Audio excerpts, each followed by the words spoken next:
Hey, what's up guys? It is Rob, and today we're going to be talking about my favorite films of the year 1981. That's right. I'm continuing on with the series. If you have not seen my last video where I talked about my favorite films of 1980, definitely check it out. So 1981, I have a small stack here of movies that I enjoyed from that year. Minus one, okay? I went through my collection. I could not find it. I know it's there somewhere. It's probably right under my nose. I don't have my movies listed in alphabetical order, but I'm just going to mention it right now, is My Bloody Valentine. I freaking love that movie. I actually like it a lot more than the remake. But you can't go without mentioning My Bloody Valentine, but I just could not find it. Watch after I do this video, it'll probably just like turn up. I'll probably, be putting my movies away and it'll be right there. I mean, I guarantee. So that's what happens when you have a ton of movies like I do. So anyway, let's go over, my favorite films of 1981, starting off with An American Werewolf in London. This is my favorite werewolf movie by far. I freaking love this film. This is the full moon edition. I love the transformations and the effects. This includes over 2 hours of brand new bonus features. So yeah. American Werewolf in London. Next up is a John Travolta film. As I stated in my last video, I freaking love John Travolta. He's a fantastic actor. Here we have Blowout with Travolta and Nancy Allen. Good film. Travolta plays an audio technician, and he records unique sounds for horror movies.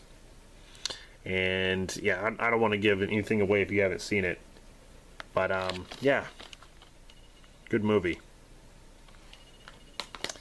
Next up is a classic horror film, The Burning, with Cropsey and his shears. Gather around the campfire to die. This sort of has a Friday the 13th kind of feel to it, even though this, Friday the 13th was before this. But it's cool. The killer, I like the killer. He's very unique, and he carries around these shears. It's really, really, really awesome. They tried to steer away from kind of copying Friday the 13th, but it still has that kind of vibe in the forest and in the camp and stuff. So, The Burning. Next up is the original Clash of the Titans. Screw the remake. This is what it's all about right here. I love the Medusa stuff and the Kraken, and I just love the effects. These kind of films, Ray Harryhausen, he does excellent effects when it comes to these movies. Release the Kraken. Next up, we have a John Carpenter flick, Escape from New York.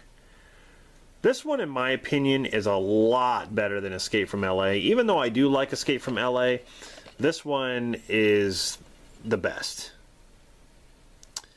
Yeah, what more can I say?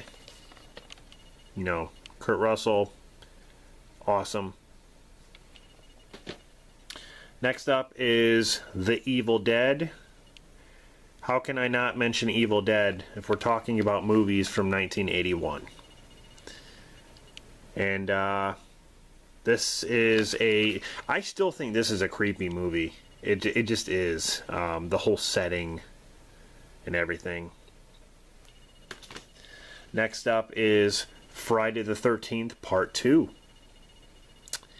The first one was so iconic. Here we have the second movie, which it reminds me of the first one. I mean, the way it's shot and like the scenarios, it's almost a carbon copy.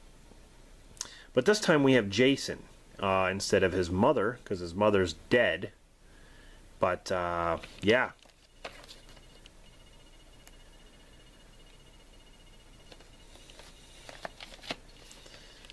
Friday the 13th, Part 2.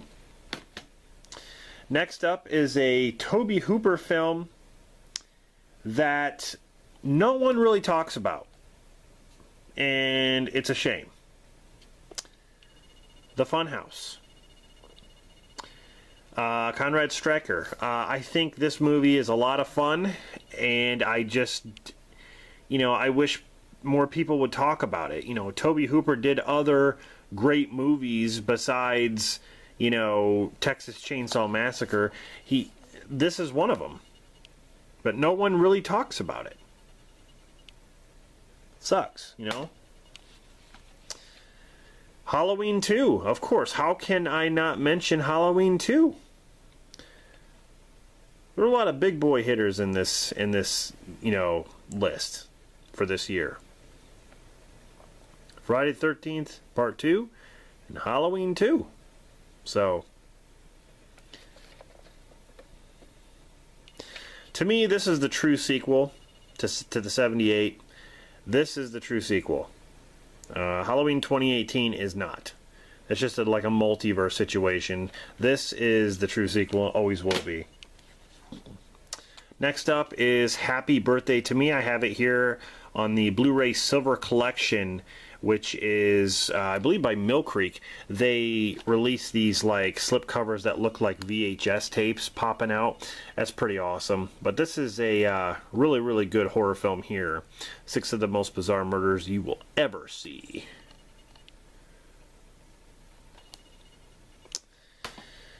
Here we have another good horror film that no one really talks about. Hell Night. Pray for Day. Yes. Haha. Yeah, Peter Barton, Linda Blair. And no one really talks about this film. Next up is The Howling. Another classic right here. Yes. Ow! Joe Dante. What more can I say about this movie? Dennis Dugan is in this movie. I didn't even realize he was. I actually forgot about that he was in this movie. But yeah, Dee Wallace, she's another Scream Queen. Like they call Jamie Lee Curtis like the Scream Queen. Dee Wallace is another one. She is in a lot of horror films. So, next up is The Road Warrior. I like all the Mad Max ones, like Mad Max and The Road Warrior. Then there's Beyond Thunderdome. I like that one too. Yeah, Mad Max movies are just, they're different. They're unique. They have a unique style to them. Next up is a Stallone film that no one talks about, and that is Nighthawks. One man can bring the world to its knees, and only one man can stop him.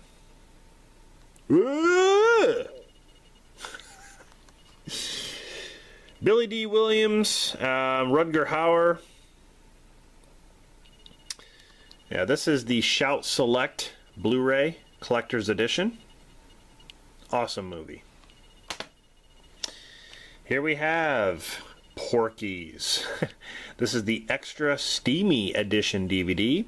It's a whole new way to get girls. Oh, that's very clever. Porky's, it's a lot of fun. Directed by Bob Clark. I always remember the shower scene where they're peeping through. I always remember that one, that part.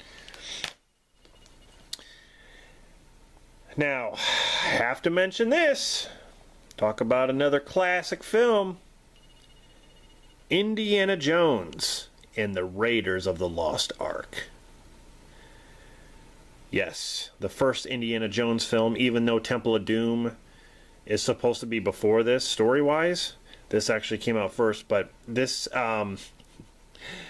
Yeah, this is... I love all three of the Indiana Jones films, and I will say three because the fourth one doesn't exist in my mind. But anyway, Raiders of the Lost Ark, iconic, with the huge boulder, snakes, the Ark. Just awesome. And the last one I'm going to mention here is a Bill Murray film that is got to be top 5. Stripes. Directed by Ivan Reitman, who did Ghostbusters, of course. And, you know, it was written by Harold Ramis, which is interesting because, you know, Harold Ramis is in the movie. You got John Candy, PJ Souls from Halloween. Funny film. Love this movie. Alright guys, that's it. Kind of almost the same amount of movies as the last video. The 1980 list. But this has been my favorite films of the year 1981. What'd you guys think? Let me know of some of these titles down in the comments, what you think of them. And stay tuned, because I'm going to be back with my favorite films of 1982. The year I was born. And let me tell you, there are a lot of great films that came out in 1982, so I can't wait to do that one. Alright guys, hope you enjoyed this. Stay tuned for more. See you in the next video.